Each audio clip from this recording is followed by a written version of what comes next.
नमो सिद्धाणं नमो आयर्याणं नमो वज्रायाणं नमो लोये सौवसाहूणं नमः श्रीवर्धमानाय निर्धूतकलिलात्मने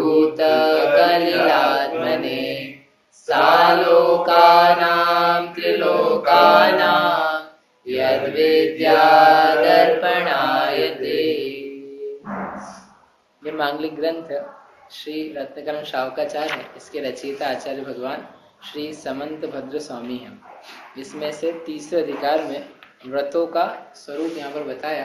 अब जो जो 5 पाप थे वो 5 पाप कैसे जगत में पाए जाते हैं, उनका फल क्या होता है, इसके लिए एक दृष्टांत स्वरूप एक एक आचार्य उदाहरण दे रहे, कथा क्या है। तो उसमें से अपन ने हिंसा जो है उसके बारे में समझा था। अब हिंसा के बाद में असत्य बोलने में कौन बहुत प्रसिद्ध हुआ, कैसे उसने असत्य के माध्यम से कपट वगैरह भी किया, वो यहाँ बता रहे थे। उसकी कथा का नाम था सत्य घोष नाम का व्यक्ति है। वो प्रसिद्ध हुआ कि बदनाम हुआ? बदनाम हुआ। प्रसिद्ध तो अच्छा शब्द है, पॉजिटिव। तो अपन और कुछ वर्ड नहीं आता तो प्रसिद्ध कह रहे थे। वास्तव में तो 5 पापों में बदनाम हुए 5 लोग और 5 व्रतों में प्रसिद्ध हुए 5 लोग। तो प्रसिद्ध जो लोग थे उनकी तो बात कर ली पहले। अब यहाँ पर सत्य घोष की कह रहे थे। कौन था सत्य घोष? एक था नगर, उस नगर में सिंहसेन नाम का राजा था, उसकी पत्नी रामदत्ता, और उसके नगर में रहते हुए एक पुरोहित मंत्री जैसा था, उसका नाम था श्रीभूति। उसने प्रसिद्ध कर रखा था कि जो कोई भी मुझे झूठ कहते हुए पकड़ लेगा या मतलब सिद्ध कर देगा तो ये मेरे हाथ में, मेरे जनेऊ में क्या है, कुठार है, छुरी है, वो छुरी से मेरी जीवान उसी समय मैं खुद ही काट दूंगा। मतलब मैं इतना सत्यवादी हूँ, मैं सत्य बोलता हूँ, ऐसा उसने अपने बाप के बारे में प्रसिद्ध कर रखा था। और ऐसी प्रसिद्धि फैल गई कि ऐसा कौन लेके घूमेगा। आप लेके घूमते हुए ऐसे? नहीं, हम नहीं घूम सकते ऐसा। हम तो कदम कदम में बोल देते, तो व्यक्ति कह रहा है कि ये ऐसा लेके घूम रहा है तो इसका मतलब सत्य ही बोलता होगा। जबकि वो कपटी मायाचारी था, धूर्त था। अब क्या छोटे मोटे लोगों के थोड़े मोटे काम करता रहे, ऐसा चोरी वगैरह के, ठगने के, तो लोग ध्यान नहीं देते। जो काम चल रहा था। लेकिन एक बार एक रत्नों का व्यापारी था, उसने उसको अच्छा समझ करके क्या करा, अपने रत्न उसको सौंप दिए। जितनी उसकी जिंदगी भर की कमाई थी वो सारी कमाई को 3 रत्नों में उसने डाल करके उस श्रेष्ठी, वो जो पुरोहित था, उस पुरोहित को दे दिए। और उसने कहा कि अब तुम उसको संभालना। तो उसने क्या कहा, सहर्ष ले ली थे क्या कि हाँ ले लेते, हम तुम्हारे रत्न सुरक्षित रखेंगे? ऐसे नहीं। उसने क्या कहा, नहीं, हमको नहीं चाहिए, हम तुम्हारे पैसों को हाथ नहीं लगाते हैं, ये बड़ी माया है, इसमें बड़ा झगड़ा है, इसलिए ये हम नहीं लेंगे। तो उसने फिर भी क्या, उसको और भरोसा हो गया, ये तो और सही है, ये तो कितना अलिप्त है धन वगैरह से, लेकिन नहीं आप रख लो। तो उसने बड़ी मिन्नतें करी। तो उसने कहा आप रख दो, घर में जहाँ भी रखना, आप जहाँ रखा वहां से आप उठा के ले जाना। इस प्रकार से वो रत्न उसको दे दी है। वो गया कहाँ, फिर अपने घर गया। वो काय के लिए आया, दिए उसने रत्न, कि जितना सारा व्यापार था उसका लाभ उसने 3 रत्न में कन्वर्ट कर दिया। बोले अब इसको ले लेके कहाँ घूमेंगे, अपन ये जो नगर है, ये सिंहसेन राजा है, ये बढ़िया लग रहा है, नगर में सारी अनुकूलता है, धर्म का वातावरण भी है, तो यहाँ पर आकर के अपन बस जाते हैं। इसलिए अपने जो पुत्र वगैरह हैं दूसरी जगह, उन सबको यहाँ ले आते हैं। तो ऐसा सोच करके वो उस नगर से अपने घर जा रहा था। तो गया घर जाके बड़ा प्रसन्न हुआ। उसने सब बातें बताई कि ऐसा ऐसा नगर है, वहाँ ऐसा श्रेष्ठी, ऐसा राजा है, इतने जिन मंदिर वगैरह हैं, वो सब बताया। तो सब लोग उसके साथ जाने के लिए तैयार हो गए। तो चलो चलते हैं, हम यहाँ इस नगर में रह रहे, इस गाँव में रह रहे, इससे अच्छा तो क्या है उस नगर में जाके रह लेंगे। तो वो सब लोग थे, वो जाने के लिए तैयार हो गए और बैठ गए। किसमें बैठ गए? जहाज में। पहले जहाज चलते थे। ये संसार रूपी समुद्र है, इस समुद्र से उतरने के लिए क्या चाहिए हमको? जहाज चाहिए। और अच्छे जहाज से बैठ जाओ तो उतर जाएंगे, निकल जाएंगे, और बुरे जहाज से बैठो तो डूब जाएंगे। मजबूत होना चाहिए। ध्यानत धर्म की नाव बैठो, शिवपुरी कुशलात है। दयानंद राय जी कहते हैं कि हे जीवो, तुम्हारे शुभ कर्म का अच्छा योग आया है, अब क्या करो, धर्म की नाव बैठो, धर्म की नाव में बैठ जाओ, धर्म के जहाज में बैठ जाओ, तो क्या हो जाएगा, शिवपुरी कुशलात है। पढ़ी कि नहीं पूजन? नहीं पढ़ी? क्यों ये पूजन नहीं पढ़ी? ध्यानत धर्म की नाव बैठो, शिवपुरी कुशलात है। निश्चित रूप से पढ़ी होगी पूजा। दश लक्षण हो और ये पूजा नहीं पढ़े आदमी तो 10 लक्षण ही अधूरे हैं उसके। रत्नत्रय पूजा नहीं करी? रत्नत्रय पूजा करेगी नहीं? हो नहीं सकता है कि नहीं पढ़ी हो आप। रत्नत्रय की पूजा में ही सम्यक चारित्र की पूजा की जयमाला। शुभ कर्म जोग सुघाट आयो, पार हो दिन जात है, ध्यानत धर्म की नाव बैठो, शिवपुरी कुशलात है। तो धर्म की नाव में बैठ जाएंगे तो पार हो जाएंगे, लेकिन वो धर्म की नाव में नहीं बैठा, वो काय की नाव में बैठा, काष्ठ की नाव में बैठा। वो जो जहाज था वो जहाज लेके चला और सोच रहा था कि मैं वहां पहुंचूंगा और अपना नगर बसाऊंगा, घर बसाऊंगा, एक महल लेंगे, घर लेंगे और अपना सारा कार्यक्रम चलेगा, मेरे रत्न आ जाएंगे, वो बहुत अच्छा जीवन निकलेगा, ऐसा सब मन में कल्पनाएं करता हुआ जाता है। लेकिन हम जितनी कल्पनाएं करते हैं वो सारी कल्पनाएं वैसी की वैसी निकल के हो जाए, ये कोई जरूरी नहीं है। क्यों जरूरी नहीं है? क्योंकि वो सब पराधीन है। हम सोच रहे हैं संसार के बारे में, अपने बारे में कभी कोई व्यक्ति नहीं सोचता कि हाँ मेरा अब सम्यक दर्शन होने वाला है, अब मुझे सम्यक ज्ञान की प्राप्ति हो गई है, अब बहुत जल्दी मुझे सम्यक चारित्र भी हो जाएगा, फिर मैं शपथ श्रेणी चढ़ूंगा, फिर मेरे परिणाम विशुद्ध होंगे और बहुत जल्दी भगवान बन जाऊंगा। ऐसी कल्पना कोई नहीं कर रहा है। जबकि ये कल्पनाएं करने लायक है। कल्पना यानी ये सोच बनाने लायक है कि बहुत जल्दी मैं क्या बनने वाला हूँ, मैं भगवान बनने वाला हूँ, बन ही जाऊंगा। ऐसा नहीं सोचता वो व्यक्ति, सोच रहा है कि मैं अब इतना धन कमा लूंगा, अब उस नगर पहुंच जाऊंगा, अब मेरी ये पोस्ट हो जाएगी, अब मेरा विवाह हो जाएगा, फिर मेरे बच्चे हो जाएंगे और फिर उनका विवाह होगा और फिर खूब आनंद होगा, घर बन जाएगा बड़ा। इन कल्पनाओं में तो बहुत व्यक्ति रहता है। किसी की सगाई हो जाए तो उसको कल्पना कौन सी चलती है, अब मेरा घर, अब इतना बड़ा घर, और फिर इनसे संबंध, फिर ऐसा प्रेम, और फिर ऐसा स्नेह, और फिर ये फिर वो, बस चलता रहता है। अब उसमें सत्यता कितनी हो तो शादी के बाद मालूम पड़ेगा। क्यों? आपको कॉलेज के पहले क्या कल्पना थी, इतना अच्छा कॉलेज रहेगा, खूब मजा आएगा और वहां पे ऐसे पढ़ेंगे, ऐसे टीचर मिलेंगे और हम ऐसी मेहनत करेंगे और ऐसे फ्रेंड्स होंगे और ये मस्ती ब्ला ब्ला, और पहुंच जाओ उसके बाद बोले यार ऐसा तो कुछ नहीं हो रहा है। वो तो कॉलेज में पहुंच जाए, पढ़े 6 महीने सब समझ में आ जाए क्या आ रहा है क्या नहीं आ रहा है। तो कहने का अर्थ ये कि संसार की इतनी कल्पनाएं करता है व्यक्ति कि उसमें से रत्ती भर भी सही नहीं निकलती, फिर भी कल्पना करने से बाज नहीं आता।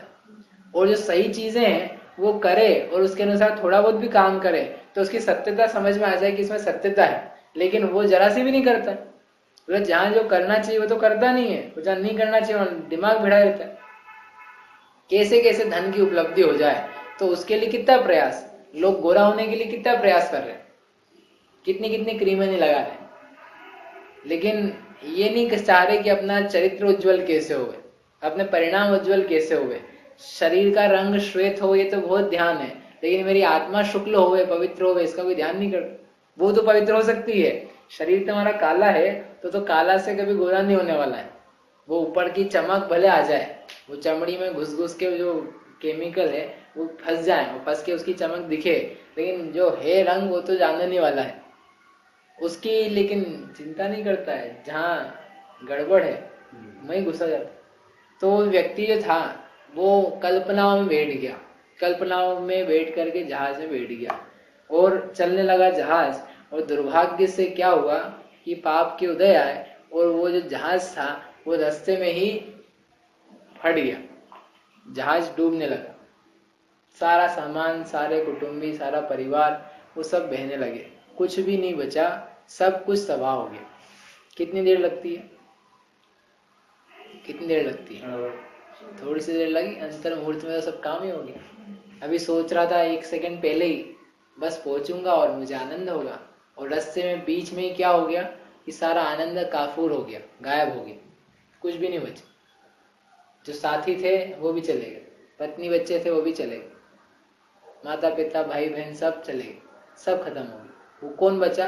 वो वणिक पुत्र बचा, मतलब वो व्यक्ति बचा के, बाकी सब गायब हो गए। मालूम नहीं पड़ता है, चीजें बहुत जल्दी मिट जाती हैं। हम जिनको शाश्वत समझ करके बैठे हैं वे शाश्वत नहीं है। ये घर में बन बैठे, अपने को ऐसा लगता है 50 साल के हो जाएंगे तब भी ये घर में अच्छा बना रहेगा, फिर इसमें थोड़ा रंग रोगन करा लेंगे, अच्छे से रहेंगे, थोड़ा और तोड़ के इस दीवार को भी निकाल के बड़ा कर लेंगे। कितनी कितनी कल्पना आ जाती है। और ये कहो तो अभी आधे घंटे में ही ऊपर से नीचे जमीन दोज खत्म, खेल ही खत्म। ऐसा कभी भी नहीं सोचा होगा कि ये नष्ट होने वाला है। इसके बने रहने के लिए तो हजारों बार सोचा, लेकिन ये नष्ट होने वाला ये व्यक्ति नहीं सोचता। जहाज में बैठा तो बैठ करके ये कल्पना तो बहुत करी कि अपन वहां इस दिन पहुंच जाएंगे, लेकिन ये जहाज फट भी जाएगा बीच में, ऐसा नहीं सोचते। अपन ट्रेन में बैठे, ट्रेन में बैठ करके फोन पे 10 बार लोगों को बता देते, मैसेज कर देते, कल 8 बजे पहुंच जाऊंगा, लेने आ जाना, कल बड़ा 8 बजे आ जाऊंगा, व्यवस्था कर देना, 8:30 बजे घर पे आ जाऊंगा, नाश्ता बना देना, 10 बजे ऑफिस आ जाऊंगा, ऑफिस वालों को बोल देना। यानी वहां पहुंचने की इतनी निश्चिंतता है हमको कि एक बार भी मन में नहीं आता है कि जिसमें बैठ रहा हूं वहां तक पहुंचना नित्य नहीं है, अवश्यम भावी नहीं है, कुछ और भी हो सकता है। हम ये नहीं कह रहे कि हो ही जाए, वो वैसा बन जाए और दुर्घटना घटे, लेकिन वो हो सकता है, उसका भी चिंतन रहना चाहिए। यदि चिंतन में नहीं है वो तो अधूरा है, आपका सोचना अधूरा है, और वो अधूरी सोच दुख पैदा करती है। थोड़ी सी ट्रेन ही लेट हो जाए तो ये समस्या हो जाती है, 8 की 8:15 हो जाए तो ये आदमी इतना बेचैन हो जाता है, क्योंकि सोचा तो ये था ना कि हम 8 बजे पहुंच जाएंगे, इसलिए बेचैन है। जिस समय बैठा उस समय सोच लेता 8 बजे का टाइम है, अब देखते हैं कितने बजे पहुंचती, तो इतना बेचैन नहीं होता। तो वो व्यक्ति इतना दुख का मारा, अब वो सारा तबाह हो गया। लेकिन अच्छी बात क्या थी? फिर भी क्या अच्छी बात थी कि वो बच गया।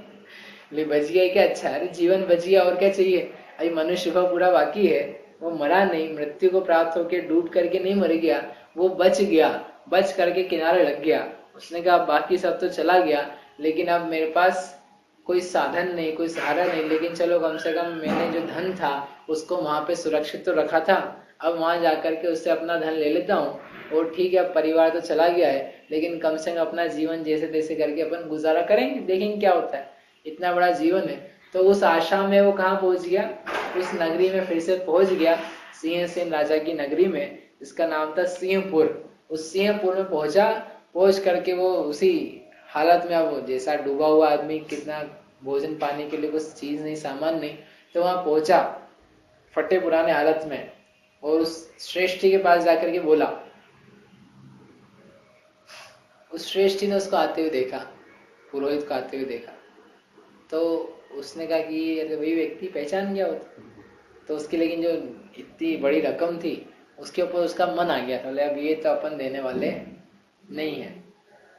तो जैसे ही आता हुआ दिखा तो आसपास जो लोग थे तो उसको बोला उसने कि ये जो व्यक्ति आ रहा है ना, ये ना पागल सा दिख रहा है, और ये पहले भी आ चुका है, और ये क्या बोलता है कि मेरे पैसे दो, मेरे रत्न दो। ये इसकी बोलने की आदत है। ये आके मेरे को ऐसा लगता है यही बोलेगा फिर से, आप देखो क्या होता है। अब वो आएगा, वो बोलेगा ये सही, उसके रत्न थे। बोले कि हे श्रेष्ठी, हे श्रीभूति, मैंने तुम्हें रत्न दिए थे, कृपा करके मेरे रत्न दो। तो जैसे उसने बोला तो बाकी सब जितने लोग थे वो हंसने लगे, ले रहे सही श्रेष्ठी, तुमने सही बोला था, तो पागल ही है आदमी, और दिख भी रहा था बेचारा। ध्यान रखो, जितना व्यक्ति बाहर दिखता है उतने ही उसका आकलन नहीं करो, उसके और भी गुण हैं, उसकी और भी संपत्ति है, और भी उसमें प्रभाव है। हमको जितना ऊपर से दिख रहा है उतना ही हम उसको मान ले तो हम में कितने अवगुण हैं। हम तो एक चमड़ी मात्र को और उसके कपड़े वपड़े को पहचान रहे। कोई फटा हुआ कपड़ा पहन के आ जाए तो इसका मतलब ये नहीं कि वो हीन व्यक्ति है, हो सकता है वही महान व्यक्ति हो, परिस्थितिवश वहां पे पहुंच गया हो। अनेक अलग अलग समय में जीवों की कैसी कैसी स्थिति हो जाती है, तो उससे कोई वो बुद्धिमान या बुद्धिहीन या अच्छा बुरा हो जाए ऐसा नहीं है। ऊपर से देख करके जो लोगों का निर्णय करता है वो हमेशा ठगाता है। रूप को देख करके घर में स्त्री ले आया तो ये नियम से ठगाएगा, इसको आप कुछ नहीं मिलेगा जीवन भर, अकेला ये दुखी होगा, क्योंकि इसने अकेला ऊपर की चमड़ी का रंग देखा, तो रंग देख करके ले आया, रूप रंग देख के ले आया, न चरित्र देखा, न शील देखा, न इसके गुण देखे, न इसकी विद्या देखी, न बोली देखी, न व्यवहार देखा, देखता रहे इसको। अब घर में स्त्री को कितनी देर देखेगा पुरुष, देखने में कितनी देर लगेगी, देख लिया, अब बाकी काम भी तो करने पड़ेंगे। उसका क्या होगा, घर में साथ में रहना पड़ेगा, उसका क्या होगा। तो बाहरी रूप देखा, देख के मात्र लिया, गया। बाहर में अपन गए, देख करके क्या किया, सामान देखा, सब दुकानों पे सजा हुआ, बहुत बढ़िया सामान है सजा हुआ, और लिया है खाने के लिए, और खार मारा उसका, तो क्या हुआ, तो रोग हो गए, पाप लगा, हिंसा हुई। वो पता नहीं क्या क्या मिला रखा था उसने, भक्ष भक्ष सारा सामान, दिखने में क्या लग रहा था, सुहावना बढ़िया, और अंदर सब क्या भरा था, सब जीव जंतु कचरे भरे थे उसमें, पता नहीं कैसा कैसा गेहूं आटा वगैरह सब था। खरीद ला। दिखने में बड़ा स्कूल देखा, भर्ती करा दो, फीस बढ़िया, 1 लाख रुपए साल है इसकी फीस, कहो तो 1 लाख रुपए महीने वाले भी स्कूल है। अंदर क्या है, बोले कुछ नहीं, जितना जो यहाँ पढ़ाते वही दूसरे के पढ़ाते, वैसे ही पढ़ाते, उसमें है क्या। लेकिन फिर भी अब बाहर दिखता ऊंचा है तो व्यक्ति ऊंचे की भावना होती। लोग पता नहीं कैसी कैसी भावनाएं करके बैठे हुए, क्या क्या चाहते हैं, बिना काम के मेहनत करना चाहते। बच्चे को पढ़ाओगे तो पढ़ाना ही है ना, सामान्य स्कूल में पढ़ाओगे तब भी पढ़ेगा, और किसी ज्यादा ट्यूशन देके पढ़ाओगे तो ही पढ़ेगा। पढ़ना तो बच्चे को ही है ना, और पढ़ाना आपको ही है। स्कूल वाला कितना क्या करेगा। लेकिन स्टेटस है, मान है, पैसे हैं, और खुद के पास कमाने का समय है, तो करे व्यक्ति काम, और खुद ही फिर परेशान हो। तो बोले कि मैंने बच्चे के लिए इतना किया, तुझे बोला किसने था इतना करने के, नहीं करता तब भी हो जाता। तो जितना दिख रहा है ना, सिद्धांत क्या होता है इससे, जितना दिख रहा है उतना ही सत्य नहीं मानो, उससे अधिक भी सत्य है। जो व्यक्ति की वेशभूषा, शक्ल, बोल चाल वर्तमान मात्र में दिख रही है, उससे पूरे पदार्थ का निर्णय नहीं कर बैठो। नहीं तो हम अपने आप को एक दूसरे को क्या मानेंगे, ये स्त्री है, ये पुरुष है, ये पुरुष है, जबकि वो कह रहे हैं कि इतना ही नहीं हो तुम, इसके अलावा भी तुम्हारा परिचय है, तुम आत्मा भी हो। तो दिखेगा क्या बाहर से अकेला, कि लड़का दिखेगा, लड़की दिखेगी, युवा दिखेगा, युवती दिखेगी, लेकिन आत्मा नहीं दिखने वाली है। तो तुम आत्मा तो कभी देख ही नहीं पाओगे। जो बाहर मात्र देखेगा उसको कभी नहीं दिखेगा, जो उस व्यक्त में अव्यक्त को देखेगा उसको दिखेगा। इस शरीर में कहीं ढूंढने जाओगे तो नहीं मिलेगी, लेकिन अपने ज्ञान से प्रयोग करना चाहोगे तो देख सकते हो। ऐसे उस व्यक्ति में यदि वो ईमानदार देखना चाहते हैं, उसकी तहकीकात करके बराबर पहचानना चाहते, तो लोग पहचान जाते, उसकी बातों में नहीं आते सत्य घोष की, लेकिन वो बातों में आ गए कि हाँ ये जैसा कह रहा था, इसकी वेशभूषा भी ऐसी है, ये पागल जैसा दिख रहा है, कपड़े भी फटे हैं, भूखा प्यासा लग रहा है, ये जरूर भिखारी जैसा कोई व्यक्ति है, पागल हो गया है, इसका कुछ। उन्होंने पूछा भैया तुम कहाँ से आए हो, लोगों ने पूछा उससे कहाँ से आए हो, बोले मैं उस देश से आया हूँ। कैसे आए हो, ऐसे ऐसे आ रहा था, मेरा जहाज फट गया, मेरे सब पत्नी बच्चे मर गए, चले गए। तो लोगों को समझ में आ गया क्या, कि ये जरूर पागल हो गया है, इसलिए सत्य घोष के पास या हमारे पास क्या लेने आ गया है, पैसे मांगने आ गया है। तो सत्य घोष से फिर बोला हमारे रत्न दो, तुमको दिए थे हमने, तुम्हारे घर में दिए थे। बोले कौन से रत्न, काय के रत्न, कुछ भी नहीं दिया था, तुमने व्यर्थ में रोज आके परेशान करते हो, कल भी आए थे, आज भी आए, कल फिर आओगे। ऐसा कह करके उसने उसकी हंसी उड़ाई, उसको बाहर निकाल करके भगा दी। अब बेचारा परेशान, अब क्या करें, एक तो पहले नुकसान हो गया है और ये और नुकसान डबल, आदमी पागल हो जाए। पागल नहीं हुआ वो, बोले ये तो गड़बड़ है। वो फिर अगले दिन आया, बोले मेरे रत्न दो। बोले तुमको कहा ना तुम पागल हो, हमारे घर में तुम्हारे कोई रत्न नहीं है, जाओ यहाँ से। बोले तुम झूठ बोलते, मैंने दिए तुमको, मैं तुम्हें इतना भरोसा किया, इतना भरोसा किया।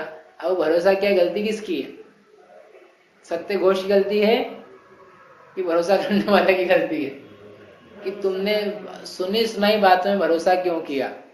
आप एक दुकान पे जाओ, जा करके वहां पर लिखा था कि यहाँ पर शुद्ध घी के शुद्ध पेड़े मिलते हैं, और ले करके आप आ गए, और आ करके आपने खाए और आप बीमार हो गए, गलती किसकी है, पेड़े वाले की गलती है ना, उसने आपको बराबर पेड़े नहीं दिए। कि तुम गए काय के लिए, तुमने उसकी बात पे भरोसा कैसे कर लिया, क्योंकि वो तो जैसे जैसे करके बेचना चाहेगा बेचेगा, तुमने भरोसा किया, पहली गलती तुम्हारी है। दूसरी गलती उसकी हो सकती है, उसको दंड नहीं मिले या उसको पाप नहीं लगेगा, हम उसको नहीं कह रहे, हम तो कह रहे गलती पहली किसकी है। आपने सुनी सुनाई बात का भरोसा जल्दी कैसे कर लिया। बाजार से एक मैकडॉनल्ड्स का कोई चीज आती है, व्यक्ति कहता है अपन तो खाने के लिए तैयार है, क्यों, क्योंकि वो कह रहा है कि बराबर है, अच्छा है आपके स्वास्थ्य के लिए, तो खाना तैयार हो गया। तो किसका भरोसा किया, सत्यवादियों का, असत्यवादियों का, असत्यवादियों का। जल्दी भरोसा कर लिया, ये लुटाएगा। नियम से लुटाएगा, लुट जाता है। शरीर का स्वास्थ्य बिगड़ जाता है, कर्म का बंधन होता है, दुखी होता है, क्लेश बढ़ता है, जो है ना घर में कलह वो बढ़ने लगता है। क्योंकि व्यक्ति चाहता है बाहर के पदार्थ, उसके लिए चाहिए धन, वो धन मिलता नहीं है तो वो झगड़ा करता है, टेंशन बढ़ती है। भोगों की इच्छाएं कम हुए बिना कलह मिट नहीं सकता। इच्छाओं की पूर्ति करते रहने में सुख मानता रहे, दौड़ता रहे, तो कुछ उसका साधन नहीं बन सकता। सॉल्यूशन ये है कि अपन समझे वस्तु स्थिति को, वस्तु स्वरूप को। इच्छाएं दुख की कारण है और राग द्वेष दुख के हेतु हैं, ये समझ करके इनसे कैसे दूर हुआ जाए, वो जब तक नहीं समझ में आएगा संक्लेश बना रहेगा, दुख बना रहेगा। तो उसने मान लिया, उसने दुखी हुआ, अब वो क्या करे, अब वो नगर में घूमता रहे, चिल्लाता रहे। राजा के पास गया, राजन आपका जो पुरोहित है, आपका जो मंत्री है, इसने मेरे रत्न रख लिए हैं। और राजा को उसने पहले ही बता दिया था कि आजकल एक आदमी आता है मेरे पास ऐसे, वैसा पागल जैसा रहता है, कपड़े भी ऐसे हैं, भूखा प्यासा लगता है, वो बस एक ही रेट लगा रहता है, मेरे पास आता है, कभी मेरे पास आता है, कभी दूसरे के पास आता है, तो मैं क्या करूं उसका। तो राजा को ही भरोसा था।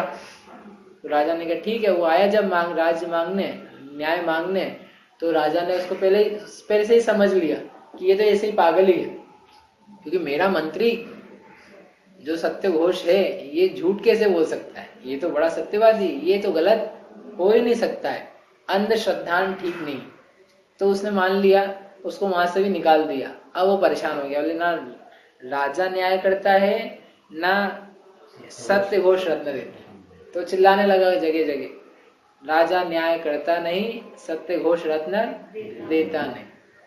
गलत राजा के पास जाओ तो ऐसे हो, जो अन्यायी है स्वयं, ऐसे गलत भगवान के पास पहुंच जाओ तो अपना बिगाड़ हुए बिना नहीं रहे। ऐसे भगवान के पास गए, बोले बेटा क्या करना, नाचना गाना, तो क्या होएगा, बोले धर्म होएगा। ये अच्छा धर्म है, इससे इजी धर्म और कौन सा हो सकता है कि नाचो भी, गाओ भी, टाइम पास भी करो है और धर्म भी हो जाए। बोले हमारे साधु महात्मा या दूसरे धर्मों के साधु महात्मा मूर्ख हैं बेचारे, कि जो इतनी तपस्या करते हैं, कोई हिमालय पे रहता है, कोई एक टाइम भोजन करता है, कोई सूखा करता है, कोई खड़ा रहता है, इतनी तपस्या करना बेकार है। क्योंकि अपन तो धर्म कैसे कर सकते हैं, तो नाचो, नवरात्रि आई, डंडे उठाओ, पहले सीखो, पहले प्रैक्टिस करो 15 दिन, प्रैक्टिस करेंगे 15 दिन, उसमें भी धर्म होएगा, और फिर बाद में अपन नाचेंगे, उसमें भी धर्म होएगा, मजा भी आ जाएगा। इससे सरल सस्ता टिकाऊ धर्म और कौन सा हो सकता है। अपनी भगवान ही प्रसन्न, अपन ही प्रसन्न। तो गलत जगह, गलत अन्यायी लोग भगवानों के पास चले गए तो अपना उद्धार नहीं हो सकता। अन्यायी राजा के पास गए तो नहीं हो सकता। तो नगरी में घूम घूम घूम घूम करके चिल्लाने लगा, और उसने एक काम किया। क्या काम किया कि जो राजा का महल था, उस राजा के महल के पीछे जो पेड़ था, उस पेड़ पे रोज चढ़ जाए और चढ़ करके रोज चिल्लाए। क्या चिल्लाए, राजा न्याय करता नहीं, सत्य घोष रत्न देता नहीं। चिल्लाए रोज, 1 दिन, 2 दिन, 4 दिन, 10 दिन। तो रानी थी, वो रानी रामदत्ता, रोज सुनती थी, बोले यार ये क्या चक्कर है। उसने बोला ये क्या बोल रहा है, देखो तुम्हारे लिए रोज बोलता है राजा न्याय करता नहीं, सत्य घोष तुम्हारे मंत्री के लिए बोल रहा है। बोले पागल है, इसकी बात तो मैं नहीं आऊँ। ठीक है, रानी ने भी लाइट ले ली, होगा पागल। फिर रोज सुने, हर 4-5 दिन में सुने। तो रानी ने कहा कि ये पागल नहीं लगता है, ये समझदार है। बोले क्यों समझदार है, ऐसे कैसे समझदार है।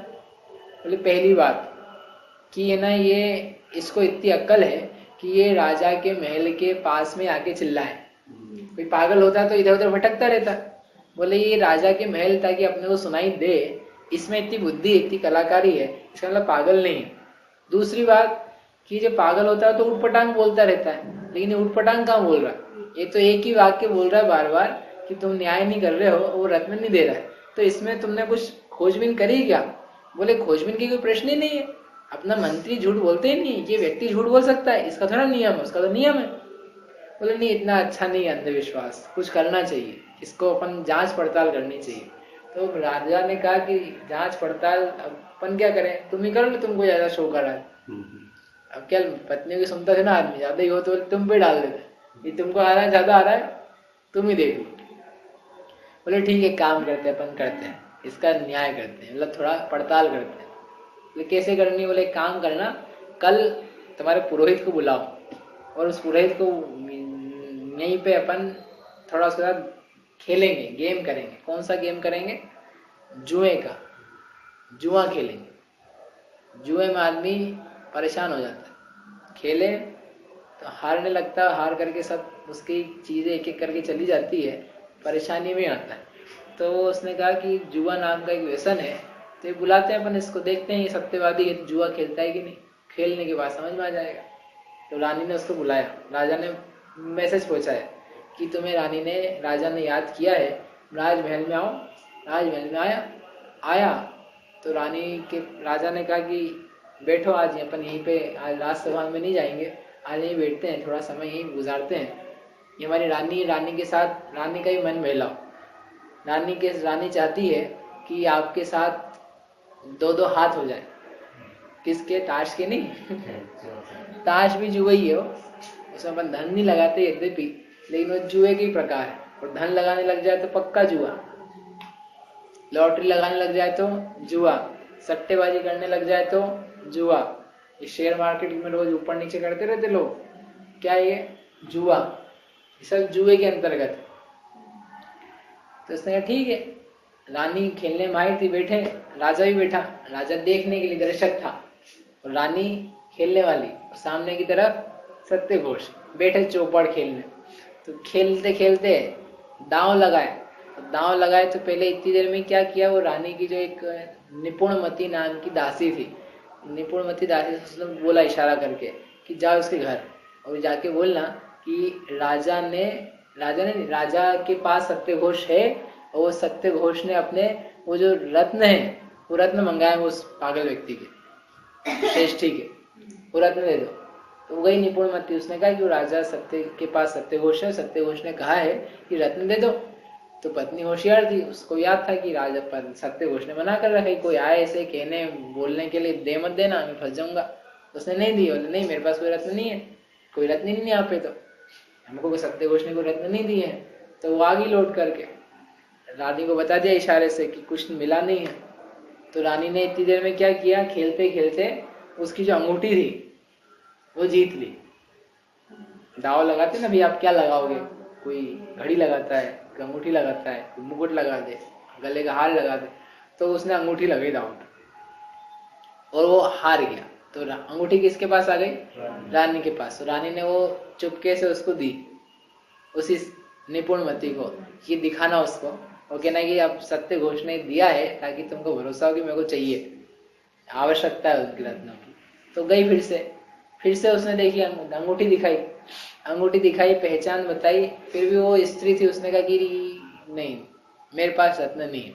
सत्यघोष ने पता नहीं अंगूठी यहाँ पे कैसे आ गई, इनकी पहचान तो लिया अंगूठी, लेकिन दिया नहीं उसने, उसको लगा कि नहीं देना चाहिए।